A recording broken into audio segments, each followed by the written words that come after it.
从小到大，我们都被教育说要积极正向，但你知道吗？太正向思考可能对国家、社会都有害哦。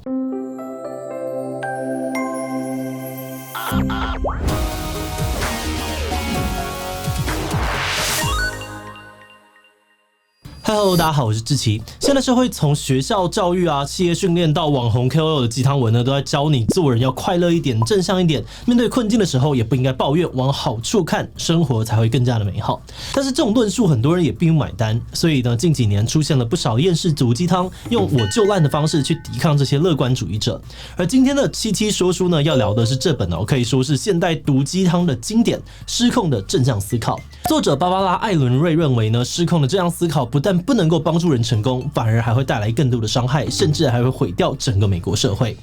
有这么严重吗？正向思考为什么会是一件坏事？今天就让我们一起来聊聊失控的正向思考吧。不过在开始今天的讨论之前，先让我们进一段工商服务时间。你想买房或租房，却不知道应该从哪里下手吗？房地产术语都超级复杂，害怕自己一不小心就变成肥羊吗？今天要介绍的超实用买房秘技箱课程是由具备多年产销经验的35线上赏屋主持人 Ted 带领，搭配九面从房产小白的角度切入提问，带领大家深入浅出的了解房地产知识。课程内容非常丰富，像是如何挑选适合自己的物件，破解卖方的话术、合约关键，甚至装潢与风水等等。针对租屋族呢，也有遇到法律纠纷该如何自保的介绍。不论你目前对于房地产的需求是什么，都能够在这堂课当中学到很多有帮助的资讯。懂越多，选择就越多。现在就点击资讯栏的连结，了解更多的房地产知识啦。艾伦瑞之所以会写失控的正向思考，跟他的亲身经历有关。他曾经罹患乳癌在抗癌期间找资料的时候呢，发现每个相关的网站、论坛、手册、支持团体都在叫他要正向思考，甚至连其他的癌症病友在分享心情的时候呢，也都超级正面像是说什么癌症是人生的礼物，得到癌症之后我变得更加快乐等等。艾伦瑞就觉得蛮困惑了，他在想，这个癌症明明还是有很多辛苦的地方啊，为什么都没人在讨论这个呢？所以他发了一篇文章大力的抱怨化疗很辛苦，保险公司很难搞啊，粉红丝带超讨厌等等的。结果这个贴文呢，引来了大批的网友谴责很多人批评他这种糟糕的态度只会让自己更加痛苦，对病情毫无帮助，甚至有人告诉他要正向一点，癌症才比较容易痊愈。刚好艾伦瑞自己就是一个细胞学博士，他又指出说，其实现在没有足够的科学证据可以证明正向情绪可以杀死癌细胞。而且他也不是要否定正向思考，只是不理解为什么大家会这么大力的要求正向，既然连得癌症都不能够抱怨。这就让他下定决心要认真的研究，透过大量的采访还有资料研究，考察这种失控正向思考的源头。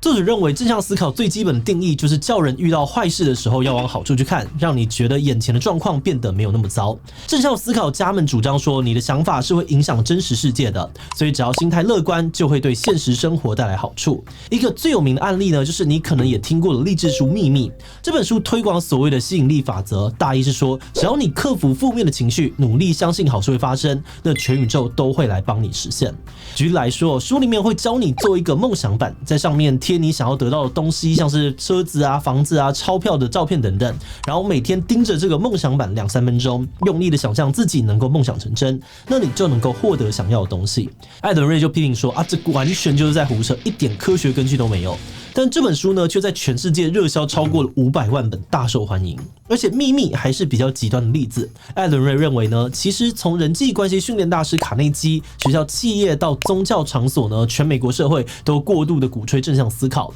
害怕所有的负面情绪。这种价值观到底是怎么来的呢？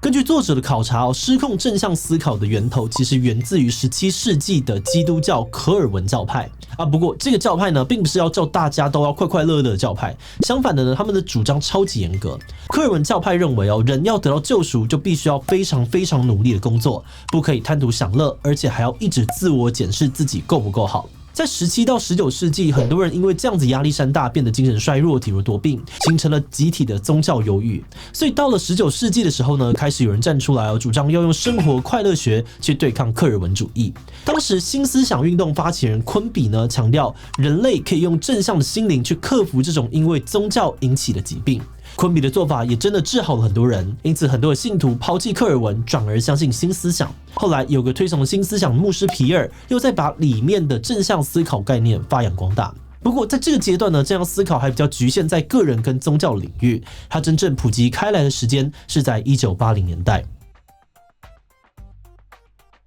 1980年代，美国经历了严重的经济衰退，社会上面出现了很多愤怒又忧郁的员工。这个时候，正向思考就变成了老板安抚员工的利器。当时很多的企业会请来激励讲师，安抚那些被裁员的员工说：“啊，与其在抱怨不公平，还不如想想裁员可能也是好事，下一份工作可能会更好啊。”至于那些还在上班的员工呢，也一样哦。企业告诉他们：“啊，与其抱怨工作条件不好，还不如正向思考，努力一点去赚钱啊。”作者认为呢，最明显的例子就是当时保险跟直销公司的训练，很少真的去教员工产品知识，反而大力的强调热情正向。学员们不只是被要求互相鼓励，还要不停的跟自己说：“我好健康，我好快乐，我好棒。”正向思考因此走入了企业界，很多的美国大公司会买好几千本的激励书送员工，花钱请激励讲师演讲，或要求员工参加相关的课程。后来因此发展出了一条激励产业链。根据书里面引用的数据呢，这个产业在2005年价值高达了96亿美元，其中呢有很大部分都是企业贡献的。不过叫员工正向思考有问题吗？作者批评说，这表面上面是为了员工好，但其实是在美化企业剥削员工的行为。而且员工呢，就算遇到了不公平的待遇，也被教育说是你不够正向，不可以抱怨。那要去真的去争取权益的时候，就变得更加困难了。另外，不只是企业嘲讽正向思考，就连专业的心理学界也来掺一脚。1997年，正向心理学之父塞利格曼呢当选了美国心理学协会的会长，开始大力的推广正向心理学。塞利格曼不只是写书卖课程架网站呢，还担任起了生涯教练，举办要价2000美元的研讨会。他的著作当中呢，有一条快乐方程式，大意是说天性跟环境是很难改变的，而且要改变的成本很高，那还不如把力气花在个人努力上，训练自己更乐观。除了塞利格曼之外呢，也还有很多心理学家写出了各种研究报告，认为乐观快乐的人事业都会比较成功，寿命也比较长。但是作者就批评说，塞利格曼这类的主张同样是把问题推到个人身上，让人放弃去改变不公平的环境。而那些正向的人更成功、更健康的研究，作者也批评他们证据不够充分，没有办法证明到底是快乐的人比较成功健康，还是因为成功健康的人本来就比较快乐。而且其实也有研究指出说，乐观的人不见得比较健康。但是无论是媒体还是学界，对这种逆风结论的关注都很低，导致大家最后都只记得快乐让人健康的研究。这也是《失控正向思考》这本书最担忧的问题。正向思考会让我们看不清现实。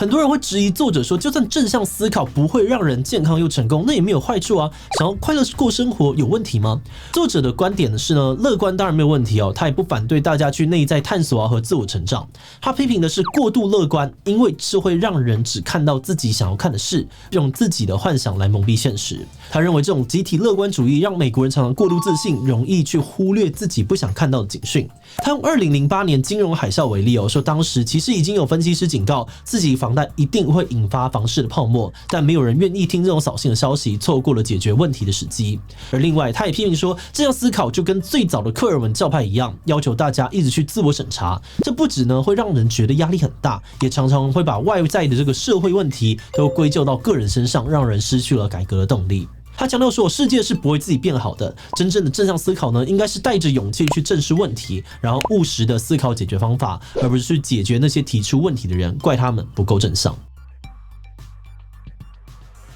在进入观点以前呢，我们要先特别的感谢这一期的所有会员哦，因为有了大家支持跟赞助，我们才能够持续的制作各式各样的议题。如果你愿意支持我们走得更远，欢迎点击资讯栏的这个链接加入我们的会员，或者也可以用超级感谢小额支持我们。话说回来啊，《失控的正向思考》这本书呢是在2009年出版的，到现在也已经过了10几年的时间。那当时作者应该也没有想到，今天全世界开始会卷起一股厌世风潮，从哥布林模式呢到躺平文化某程度上面都是对于这种正向文化的反扑。所以现在读这本书呢，反而让我们更深刻的认识到现代社会精神的脉络一点都不觉得过时。不过可能是因为这本书比较聚焦在美国的状况，而且作者立场超鲜明，有些推论的过程我们觉得好像有点脑补夸大的成分。可是对于这本书的结论，我们算是蛮能够认同的。重点可能还是在于平衡，因为不管是太正向啊，还是太悲观，都会让人看不清楚现实，失去改变的动力。那就像作者说的，世界不会自己变好，勇敢的面对现实，并且互相帮助，或许是更能够帮助大家找到幸福的方法吧。